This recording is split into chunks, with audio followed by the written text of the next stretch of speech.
Oh shit.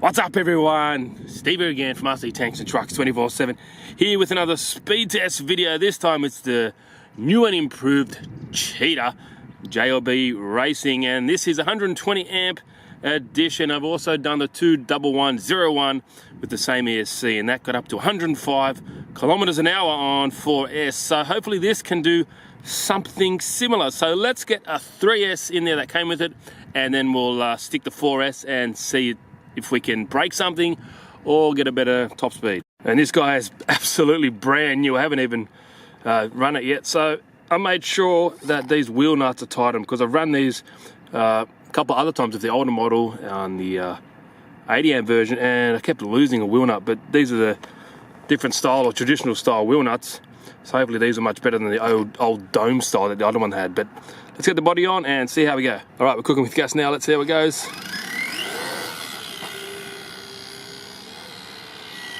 It's a weird clicking noise. Let's see what that is.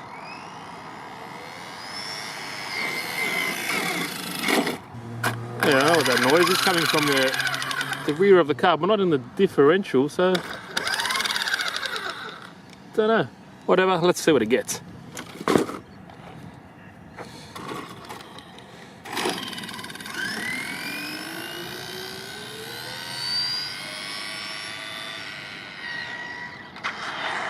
So these brakes work really well on these new Cheetahs as well, so with the upgraded ESC. Let's go, whine on the throttle.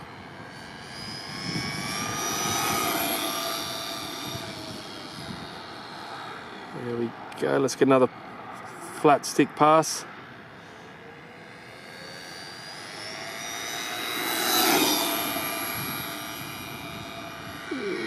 Those tyres are ballooning on 3S, I imagine on 4S. Might have to put down the dual rate on the steering.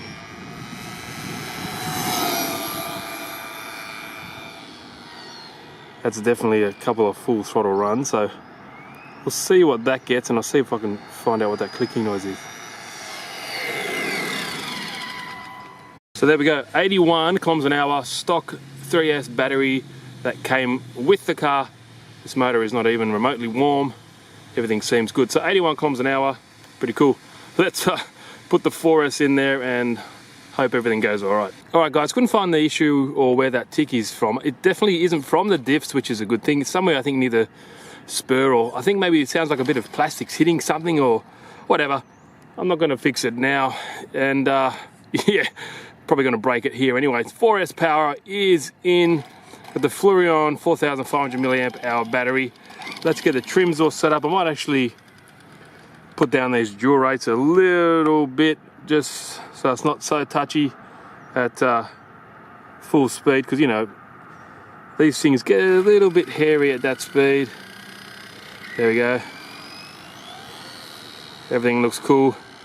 Kind of sounds like when you used to have your bicycle, you used to put like a playing card in there to pretend it sounds like a motorbike.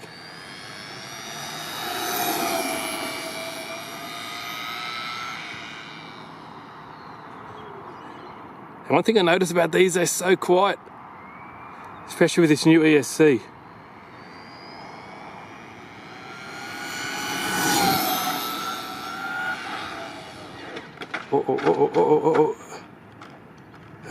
Welcome back. Welcome to the crash scene, and so far we've got 94 kilometers an hour. I think we can get another 10 out of that. Just got to be able to keep it straight. Stay on your wheels. Okay, here we go again.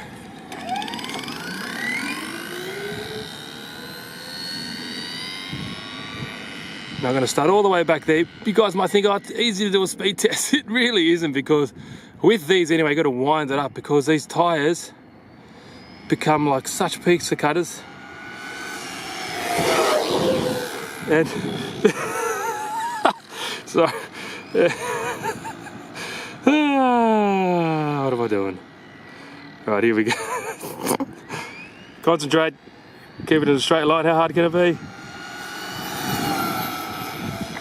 Oh shit. Man, these tyres aren't as easy to control compared to the 21101. Hope that, let me just check everything's still in there. Yep. I'm gonna put my GPS unit in there. Maybe I'll turn this endurate up a little bit. God, I just want to get a couple good runs. That's all I want to do. Far out.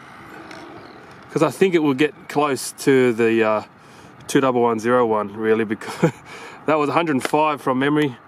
This steering trim's gone a little bit out. Now you want to have as little steering input as possible. You want it to just go straight by itself, but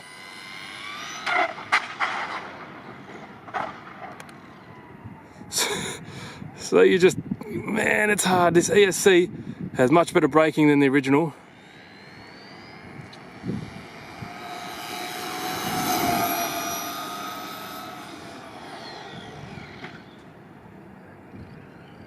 Oh, I smashed that gutter.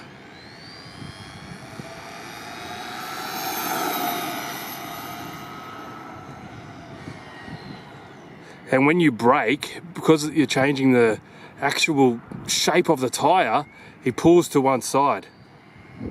So let me just double check everything's all right.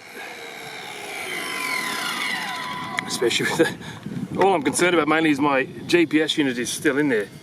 You know, this thing costs, you know, $100 odd. I don't want to break another one. I already broken one. Okay, let's give it another go.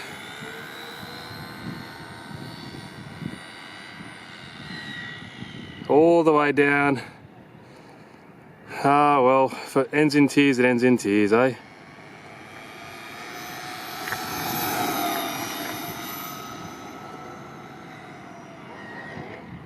I don't want to walk that far. Stay on your wheels. Still can only manage 94.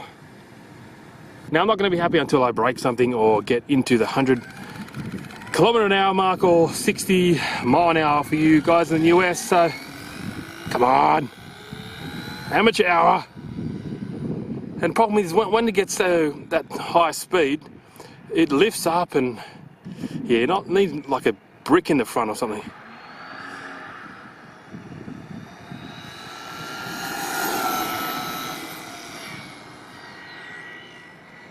Man, you know, my heart's racing trying to keep this in a straight line.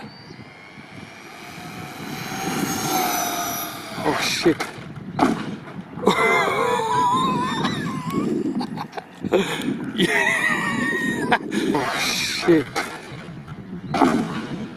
Oh shit.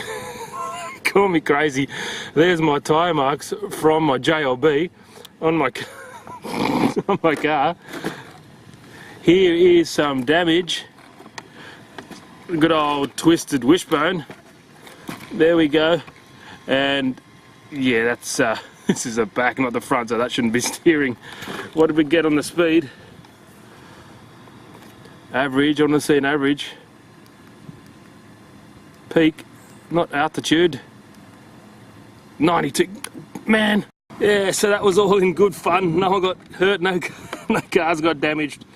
But yeah, that tyre rod there just snapped. And yeah, look, man, if anyone else can get 100km/h, well, my hat goes off to you guys. These tyres don't really hold well to speed. They kind of just balloon too much. And you know, at that speed, when they balloon that much, it just deforms the shape, and it's just really, really unstable. But all in all, still fun.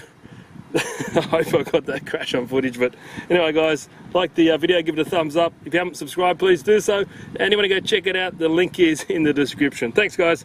Steve here again from RC Tanks and Trucks 24/7. Have a good day. Okay, on the investigation, I found out what that noise was, and it was this plastic casing that covers the pinion and spur. Now, the main spur gear was rubbing up against this plastic housing, causing it to have that ticking noise. So all I did, I just shaved it down with a knife on this inside edge. So I'll tighten it all back down and show you the difference. So if you ever have that issue, or that sound, that's what it probably is. Okay, now, as you can see, yeah, look at that right rear wheel, but no more clicking noise. Just want to show you guys that is what the problem was. I hate having an issue and not finding what it was. So That's it. Look at that crab walk Cheetah. So there you go. It's just that plastic housing was rubbing against the spur gear. So happy days. Thanks guys.